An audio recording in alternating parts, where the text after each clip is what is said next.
मधुबन के बाबा, मधुबन के बाबा मुरली वाले, आपका क्या कहना, आपका क्या कहना। ओम शांति।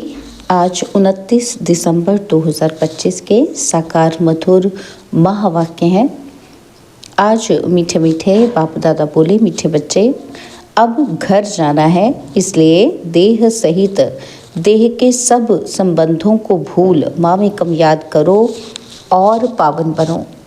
बाबा ने कहा, मीठे बच्चे अब घर जाना है, इसलिए देह सहित देह के सब संबंधों को भूल माँ में कम याद करो और पावन बनो। बाबा ने आज प्रश्न पूछा कि आत्मा के संबंध में कौन सी एक महीन बात महीन बुद्धि वाले ही समझ सकते हैं। तो उत्तर में बाबा ने समझाया, आत्मा पर सुई की तरह धीरे धीरे जंग चढ़ती गई है, वह याद में रहने से उतरती जाएगी। जब जंग उतरे अर्थात आत्मा तमोप्रधान से सतोप्रधान बने, तब बाप की खींच हो और वह बाप के साथ वापस जा सके। और दूसरी बात कि जितना जंग उतरती जाएगी उतना दूसरों को समझाने में खींचेगी। ये बातें बड़ी महीन हैं जो मोटी बुद्धि वाले समझ नहीं सकते। ओम शांति। भगवान उवाच, अब बुद्धि में कौन आया?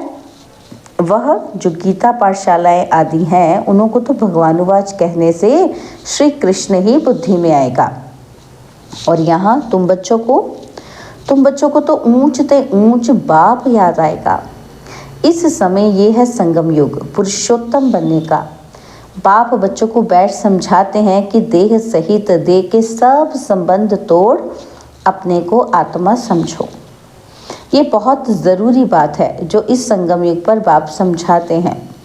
आत्मा ही पतित बनी है और फिर आत्मा को पावन बन घर जाना है। पतित पावन को याद करते आए हैं परंतु जानते कुछ नहीं। भारतवासी बिल्कुल ही घोर अंधियारे में है। भक्ति है रात, ज्ञान है दिन। रात में अंधियारा और दिन में रोशनी होती है। दिन है सतयुग और रात है कलयुग। अभी तुम कलयुग में हो, सतयुग में जाना है। पावन दुनिया में पतित का क्वेश्चन ही नहीं। जब पतित होते हैं तो पावन होने का क्वेश्चन उठता है। जब पावन है तो पतित दुनिया याद भी नहीं, और अभी पतित दुनिया है तो पावन दुनिया याद पड़ती है। पतित दुनिया पिछाड़ी का भाग है और पावन दुनिया है पहला भाग। वहाँ कोई पतित हो न सके। जो पावन थे फिर पतित बने हैं। 84 जन्म भी उन्हों के समझाए जाते हैं। ये बड़ी गुह्य बातें समझने की हैं। आधा कल्प भक्ति की है, वो इतना जल्दी छूट न सके। मनुष्य बिल्कुल ही घोर अंधेरे में है। कोटों में कोई ही निकलते हैं, मुश्किल कोई की बुद्धि में बैठेगा। मुख्य बात तो बाप कहते हैं, देह के सब संबंध भूल माँ में कम याद करो। आत्मा ही पतित बनी है, उनको पवित्र बनना है। ये समझानी भी बाप ही देते हैं, क्योंकि यह बाप प्रिंसिपल, सुनार, डॉक्टर, बैरिस्टर सब कुछ है। ये नाम वहाँ नहीं हम रहेंगे, वहाँ ये पढ़ाई भी नहीं रहेगी। यहाँ पढ़ते हैं नौकरी करने के लिए। आगे फीमेल इतना पढ़ती ही नहीं थी। ये सब बाद में सीखी हैं। पति मर जाए तो संभाल कौन करे, इसलिए फीमेल भी सब सीखती रहती हैं। सत्युग में तो ऐसी बातें होती ही नहीं जो चिंतन करना पड़े। यहाँ मनुष्य धन आदि इकट्ठा करते हैं ऐसे समय के लिए, वहाँ तो ऐसे ख्यालात ही नहीं जो चिंता करनी पड़े। बाप तुम बच्चों को कितना धनवान बना देते हैं। स्वर्ग में बहुत खजाना रहता है। हीरे जवाहरातों की खानियाँ सब भरपूर हो जाती हैं, और यहाँ बंजर ज़मीन हो जाती है तो वो ताकत ही नहीं होती। वहाँ के फूलों और यहाँ के फूलों आदि में रात दिन का फर्क है। यहाँ तो सब चीज़ों से ताकत ही निकल गई है। भल कितना भी अमेरिका आदि से बीज ले आते हैं, परंतु ताकत निकलती जाती है। धनी ही ऐसी है जिसमें जास्ती मेहनत करनी पड़ती है। वहाँ तो हर चीज़ सतो प्रधान होती है। प्रकृति भी सतो प्रधान तो सब कुछ सतो प्रधान होता है। यहाँ तो सब चीज़ें तमो प्रधान हैं, कोई चीज़ में ताकत नहीं रही है, ये फर्क भी तुम समझते हो। जब सतो प्रधान चीज़ें देखते हो वो तो ध्यान में ही देखते हो। वहाँ के फूल आदि कितने अच्छे होते हैं, हो सकता है वहाँ का अनाज आदि सब तुमको देखने में आए। बुद्धि से समझ सकते हैं वहाँ की हर चीज़ में कितनी ताकत रहती है। नई दुनिया किसी की बुद्धि में आती ही नहीं। इस पुरानी दुनिया की तो बात ही मत पूछो। गपौड़ा भी बहुत लंबा चौड़ा लगाते हैं तो मनुष्य बिल्कुल अंधियारे में सो गए हैं। तुम बताते हो बाकी थोड़ा समय है तो तुम्हारे पर कोई हंसी भी करते। रियलिटी में तो ये समझते हैं कि जो अपने को ब्राह्मण समझते हैं। बाबा कहते हैं सच्चाई में असल में कौन समझेंगे, जो अपने को ब्राह्मण समझते हैं। ये नई भाषा रूहानी पढ़ाई है ना, तो जब तक स्पिरिचुअल फादर ना आए कोई समझ ही ना सके। स्पिरिचुअल फादर को तुम बच्चे जानते हो, वो लोग जाकर योग आदि सिखाते हैं, परंतु उनको सिखलाया किसने? ऐसे तो नहीं कहेंगे कि स्पिरिचुअल फादर ने सिखाया, बाप तो सिखलाते ही रूहानी बच्चों को है। तुम संगम युगी ब्राह्मण ही समझते हो। ब्राह्मण बनेंगे भी वह जो आदि सनातन देवी देवता धर्म के होंगे।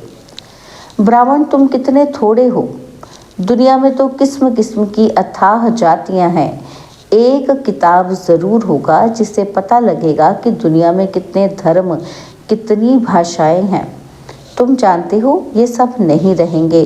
सत्युग में तो एक धर्म एक भाषा ही थी।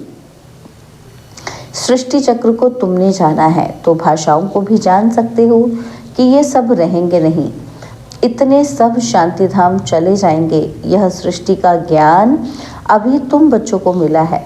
तुम मनुष्यों को समझाते हो फिर भी समझते थोड़ी हैं। कोई बड़े आदमियों से ओपनिंग भी इसलिए कराते हैं क्योंकि नामी गिरामी है। आवाज़ फैलेगा कि वाह, प्रेसिडेंट प्राइम मिनिस्टर ने ओपनिंग की। यह बाबा जाए तो मनुष्य थोड़ी समझेंगे कि परमपिता परमात्मा ने ओपनिंग की है, मानेंगे ही नहीं। कोई बड़ा आदमी कमिश्नर आदि आएगा तो उनके पीछे और भी भागेंगे, और इनके पीछे तो कोई भी नहीं भागेगा। अभी तुम ब्राह्मण बच्चे तो बहुत थोड़े हो, जब मेजॉरिटी होंगे तब समझेंगे। अभी अगर समझ जाएं तो बाप के पास भागे। एक ने बच्ची को कहा था कि जिसने तुमको ये सिखाया हम डायरेक्ट क्यों ना उनके पास जाएं, परंतु सुई पर कट लगी हुई है तो चुंबक की कशिश कैसे हो। कट जब पूरी निकले तब चुंबक को पकड़ सकें। सुई का एक कोना भी कट चढ़ी हुई होगी तो उतना खींचेगी नहीं। सारी कट उतर जाए वो तो पिछाड़ी में जब ऐसे बनेंगे फिर तो बाप के साथ वापस जाएंगे। अभी तो फुरना है कि हम तमो प्रधान हैं, कट चढ़ी हुई है। जितना याद करेंगे उतना कट साफ होती जाएगी। आहिस्ते आहिस्ते कट निकलती जाएगी। कट चढ़ी भी आहिस्ते ही आहिस्ते है ना, तो फिर उतरेगी भी ऐसे। जैसे कट चढ़ी है वैसे साफ होनी है तो उसके लिए बाप को याद भी करना है। याद से कोई की जास्ती कट उतरी है, कोई की कम। जितना जास्ती कट उतरी हुई होगी उतना वे दूसरों को समझाने में खींचेंगे। ये बड़ी महीन बातें हैं, मोटी बुद्धि वाले समझ ही ना सकें। तुम जानते हो राजाई स्थापन हो रही है, समझाने के लिए भी दिन प्रतिदिन युक्तियाँ निकलती रहती हैं। आगे थोड़ी पता था कि प्रदर्शनियाँ म्यूजियम आदि बनाएंगे। आगे चल हो सकता है और कुछ निकले। अभी टाइम तो पड़ा है, स्थापना होनी है। हार्ट फेल भी नहीं होना है। कर्मेंद्रियों को वश नहीं कर सकते हैं तो फिर गिर पड़ते हैं। विकार में गए तो फिर सुई पर बहुत कट लग जाएगी। विकार से जास्ती कट चढ़ती जाती है। सत्युग त्रेता में बिल्कुल थोड़ी और फिर आधा कल्प में जल्दी जल्दी कट चढ़ती है। नीचे गिर पड़ते हैं, इसलिए निर्विकारी और विकारी गाया जाता है। वाइसलेस देवताओं की निशानी है ना, तो बाप कहते हैं देवी देवता धर्म प्राय लोप हो गया है। निशानियाँ तो है ना, तो सबसे अच्छी निशानी यह चित्र है। तो बाबा कहते तुम ये लक्ष्मी नारायण का चित्र उठाए परिक्रमा दे सकते हो। क्योंकि तुम ये बनते हो ना, तो रावण राज्य का विनाश, राम राज्य की स्थापना होती है। यह राम राज्य और यह रावण राज्य और यह है संगम। ढेर की ढेर पॉइंट्स हैं। डॉक्टर लोगों की बुद्धि में कितनी दवाइयाँ याद रहती हैं, बैरिस्टर की बुद्धि में भी अनेक प्रकार की पॉइंट्स हैं। ढेर टॉपिक्स का तो बहुत अच्छा किताब बन सकता है। फिर जब भाषण पर जाओ तो पॉइंट्स नज़र से निकालो। श्रूड बुद्धि वाले झट देख लेंगे। पहले तो लिखना चाहिए कि हम ऐसे ऐसे समझाएंगे। भाषण करने के बाद भी याद आता है ना, तो ऐसे समझाते थे तो अच्छा था। ये पॉइंट्स औरों को समझाने से बुद्धि में बैठेंगी। टॉपिक्स की लिस्ट लंबी बनी हुई हो, फिर एक टॉपिक उठाए अंदर में भाषण करना चाहिए या लिखना चाहिए। फिर देखना चाहिए कि सब पॉइंट्स लिखी हैं। जितना माथा मारेंगे उतना ही अच्छा है। बाप तो समझते हैं ना कि ये सर्जन अच्छा है, इनकी बुद्धि में बहुत पॉइंट्स हैं। भरपूर हो जाएंगे तो सर्विस बिगर मज़ा नहीं आएगा। तुम प्रदर्शनी करते हो, कहाँ से 2-4 और कहाँ से 6-8 निकलते हैं। कहाँ तो एक भी नहीं निकलता है। हज़ारों ने देखा, निकले कितने थोड़े। इसलिए अभी बड़े बड़े चित्र भी बनाते रहते हैं। तुम होशियार होते जाते हो। बड़े बड़े आदमियों का क्या हाल है वह भी तुम देखते हो। बाबा ने समझाया है, जांच करनी है, किसी को ये नॉलेज देनी चाहिए, रग देखनी चाहिए जो मेरे भक्त हों। गीता वालों को मुख्य बात एक ही समझाओ, भगवान ऊंचते ऊंच को ही कहा जाता है, वह है निराकार। कोई भी देहधारी मनुष्यों को भगवान नहीं कह सकते। तुम बच्चों को अभी सारी समझ आई है। सन्यासी भी घर का सन्यास कर भागते हैं, कोई ब्रह्मचारी ही चले जाते हैं और फिर दूसरे जन्म में भी ऐसे ही होता है। जन्म तो ज़रूर माता के गर्भ से ही लेते हैं। जब तक शादी नहीं की है तो बंधन मुक्त है। इतने कोई संबंधी आदि याद नहीं आएंगे। शादी की तो फिर संबंध याद आएंगे। टाइम लगता है, जल्दी बंधन मुक्त नहीं होते। अपनी जीवन कहानी का मालूम तो सबको रहता है। सन्यासी समझते होंगे कि पहले हम गृहस्थी थे, फिर सन्यास किया। तुम्हारा है बड़ा सन्यास, इसलिए मेहनत होती है। वह सन्यासी भभूत लगाते, बाल उतारते, वेश बदलते, और तुम्हें तो ऐसा करने की दरकार ही नहीं। यहाँ तो ड्रेस बदलने की भी बात नहीं। तुम सफ़ेद साड़ी नहीं पहनो तो भी हर्जा नहीं है। ये तो बुद्धि का ज्ञान है। हम आत्मा है, बाप को याद करना है, इससे ही कट निकलेगी और हम सतो प्रधान बन जाएंगे।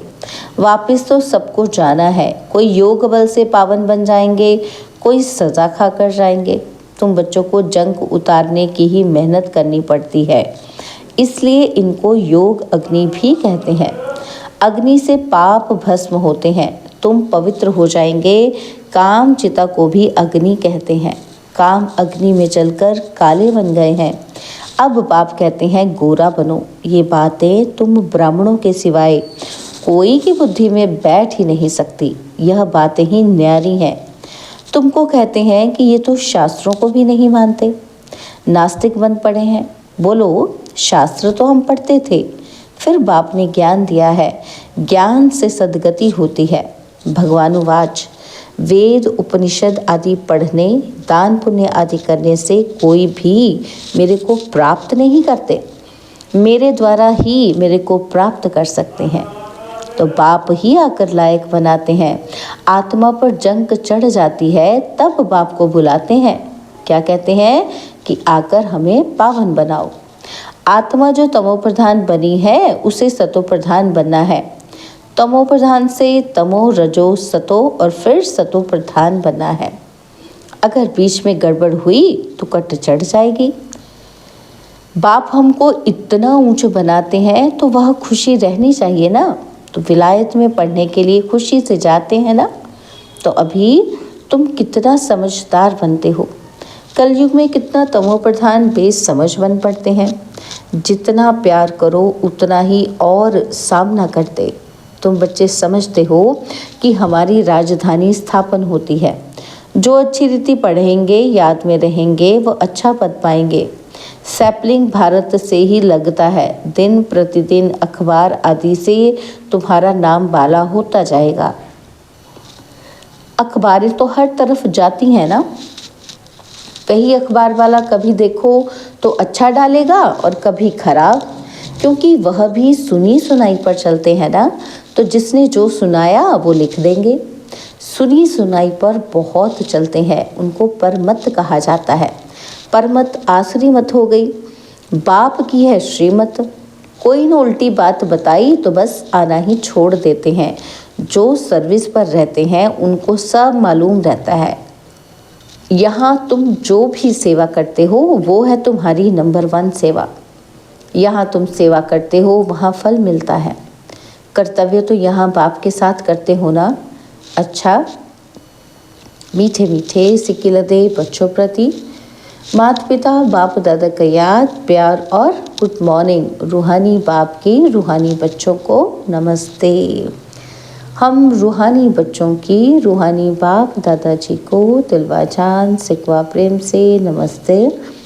ओम शांति। प्यारे बाबा, मीठे बाबा, मेरे बाबा, शुक्रिया बाबा, शुक्रिया बाबा, शुक्रिया। धारणा के लिए मुख्य सार है। पहला पॉइंट है, आत्मा रूपी सुई पर जंक चढ़ी है, उसे योग बल से उतार सतो प्रधान बनने की मेहनत करनी है। कभी भी सुनी सुनाई बातों पर चलकर पढ़ाई नहीं छोड़नी है। और सेकंड पॉइंट है, बुद्धि को ज्ञान की पॉइंट से भरपूर रख सर्विस करनी है। रग देखकर ज्ञान देना है। बहुत श्रूड माना तीक्ष्ण बुद्धि बनना है। बाबा ने आज हमें वरदान दिया, कलयुगी दुनिया के दुख अशांति का नज़ारा देखते हुए सदा साक्षी व बेहद के वैरागी भव। कलयुगी दुनिया के दुख अशांति का नज़ारा देखते हुए सदा साक्षी व बेहद के वैरागी भव। इस कलयुगी दुनिया में कुछ भी होता है, लेकिन आपकी सदा चढ़ती कला है। दुनिया के लिए हाहाकार है और आपके लिए जय जयकार है। आप किसी भी परिस्थिति से घबराते नहीं, क्योंकि आप पहले से ही तैयार हो। साक्षी होकर हर प्रकार का खेल देख रहे हो। कोई रोता है, चिल्लाता है, साक्षी होकर देखने में मज़ा आता है। जो कलयुगी दुनिया के दुख अशांति का नज़ारा साक्षी होकर देखते हैं, वह सहज ही बेहद के वैरागी बन जाते हैं। स्लोगन है, कैसी भी धरनी तैयार करनी है तो वाणी के साथ वृत्ति से सेवा करो। कैसी भी धरनी तैयार करनी है तो वाणी के साथ वृत्ति से सेवा करो। यानी कि उनके साथ अच्छा बोलने के साथ साथ उनके बारे में अच्छा सोचना भी है हमको, कि वो भी अच्छे बन रहे हैं, बन जाएंगे। ठीक है। बाबा के अव्यक्त इशारे, अब संपन्न व कर्मातीत बनने की धुन लगाओ। बाबा कहते हैं जैसे कोई मशीनरी को सेट किया जाता है ना, तो एक बार सेट करने से फिर वो ऑटोमेटिकली चलती रहती है। और इस रीति से अपनी संपूर्ण स्टेज व बाप के समान स्टेज व कर्मातीत स्थिति की स्टेज के सेट को ऐसा सेट कर दो जो फिर संकल्प, शब्द व कर्म उसी सेटिंग के प्रमाण ऑटोमेटिक चलते रहें। अच्छा, ओम शांति। और अब यह एक बहुत अच्छी वीडियो भी जरूर देखें।